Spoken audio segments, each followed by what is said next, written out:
पत्नी, पत्नी जो पति की पत रखती, पतन से बचाती है, वह पत्नी होती। और आज की परिभाषा में जब घर में आए तनी मिले, जब घर में घुसा तो तनी मिली, इसकी आधी हवा है। बहुत लोग तो बाहर ही हंसते, घर में तो ऐसे जाते हैं जैसे कोतवाली में चले गए, थाने में पहुंच गए, बिल्कुल सीधे चुप। होती कई बार पति पत्नी भी आ जाते, मुस्कुराने की बात तो पहले पत्नी तरफ देखता, आंखें मुस्कुराए तो हंस दिए। तो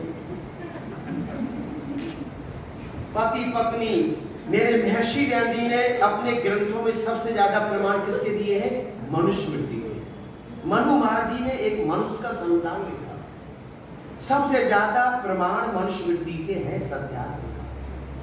और वहां एक श्लोक लिखते हैं, वो लिखते हैं कि पति पत्नी प्रीति पूर्वक धर्मानुसार यथायोग अपने अपने कर्तव्य का पालन करके दोनों हर्षित रहते हैं और प्यार से रहते हैं। वो लिखते हैं मेरे महर्षि, उसका अर्थ कि उस घर में कभी गरीबी नहीं आ सकती, वो घर गरीबी में नहीं रह सकता, एक दिन वह संपन्नता की ओर बढ़ेगा। इसीलिए लिखा पति पत्नी में प्यार जहां रहता है वहां लक्ष्मी करे निवास मनु। और जिस घर में इनकलाब जिंदाबाद, और जो हमसे टकराएगा, लेकिन नहीं, मैं कहता हूं भूखा घर से जाएगा। अगर पत्नी से टकराओगे तो कल भूखे ही घूमोगे, नाश्ता उसका चाय सब बंद, फिर और तजर्बा लेना तो रात में कुछ कर लेना उनका, सुबह आपको पता लग रहा है। और दूसरी बात, कभी अपनी पत्नी की मायके की बुराई मत करना। अगर सेवा करानी ना, थोड़ा कहते अरे आप तो बहुत अच्छी, क्या मेरी किस्मत है जो आपके साथ विवाह हो। फिर देखो आप रोटी में मक्खन ही मक्खन नजर आएगा, और तुम्हारे माँ बाप भाई कितने अच्छे हैं, मुझे तो नाज है अपनी ससुराल हो रहे, फिर तो आपको दूध में मलाई तैरती नजर आएगी। और थोड़ा उल्टा करके देख लियो, नमक वाला पानी भी पिए को नहीं मिलेगा। ये रहने का तरीका है। मेरे महर्षि कहते हैं कि अपने घर में रहते हुए अपने घर के सदस्यों की प्रशंसा करो। कौन कहते? मेरे महर्षि ज्ञान। पढ़ो सत्याग्रह, संस्कार विधि पढ़ो। अपने घर में रहने वालों की प्रशंसा किया करो। और एक आगे लिखते हैं, उनके गुणों को देखोगे तो प्रेम बढ़ेगा, अवगुण देखोगे तो नफरत बढ़ेगी, घृणा बढ़ेगी, जीवन दुखमय बनेगा। इसलिए अपने घर के लोगों की प्रशंसा करो, उनके ही साथ रहना है। बहुत अच्छी मेरे भाई, मेरी पत्नी, मेरी पत्नी बहुत अच्छी, करके देखो तो प्यार बढ़ता जाएगा और वो बुराई निकलती चली जाएगी। लेकिन होता उल्टा है।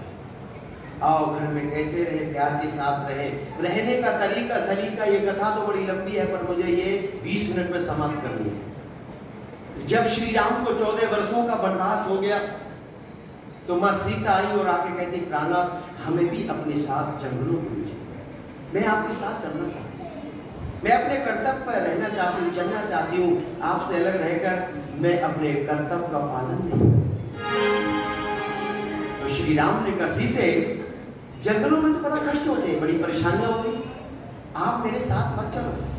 तो माँ सीता के मुख से चौपाई निकलवाई, क्या कहा कि जिए बिन ते ही नदी बिन बारी, नारी पुरुष बिन नारी।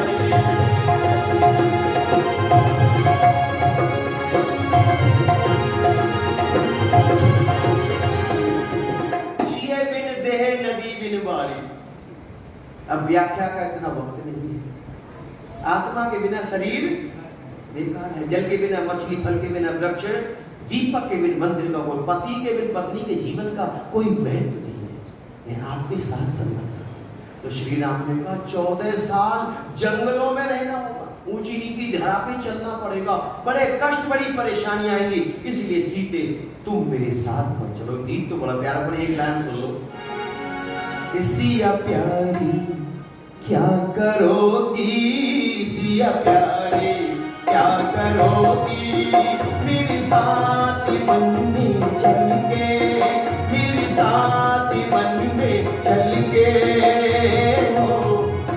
यूं ही रो रो, यूं ही रो रो, दुख भरोगी, यूं ही रो रो, दुख भरोगी, मेरे साथ मन में चल के, मेरे साथ मन में चल के।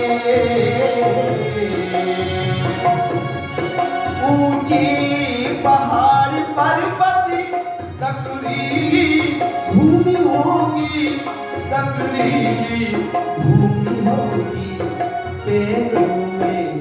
पैरों में पोंछ देंगे, पैरों में पोंछ देंगे, मेरे साथ बनने चलेंगे, मेरे साथ बनने चलेंगे।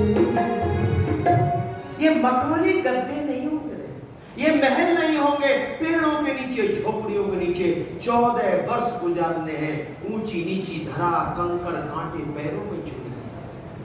तो माँ सीता ने कहा कि लगता अब तो आप मेरी परीक्षा ही ले रहे। 4 चीजों की पहचान कब होगी? अरे लोग पूछेंगे आप कैसे हैं, लोग पूछेंगे आप कैसे हैं, जब तक आपकी जेब में पैसे। आपत्ति में जो आपके साथ खड़ा हो दुनिया में, समझ लो वही आपका अपना। आपत्ति परेशानी में जो आपका साथ दे दे, समझ लेना इससे बढ़िया दुनिया में मेरा कोई ऐसी नहीं हो सकता। फिर सीता माँ ने कहा कि लगता है तुम मेरी परीक्षा ले रहे हो।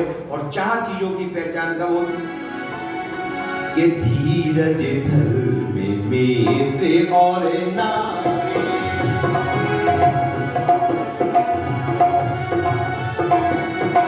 धीरज धर्म मेरे और नारी,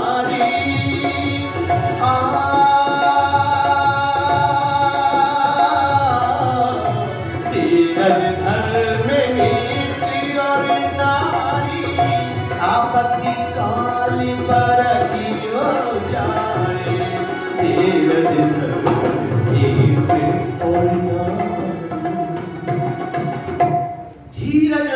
मित्र और नारी, और आपत्ति काल पर कियो जाए। बनी के साथ तो हजारों है। अरे परीक्षा लेने में कितने कष्ट, कितनी परेशानियां, पर चेहरे पर कभी शिकन नहीं होगी। और चलो सुनो ध्यान से, क्या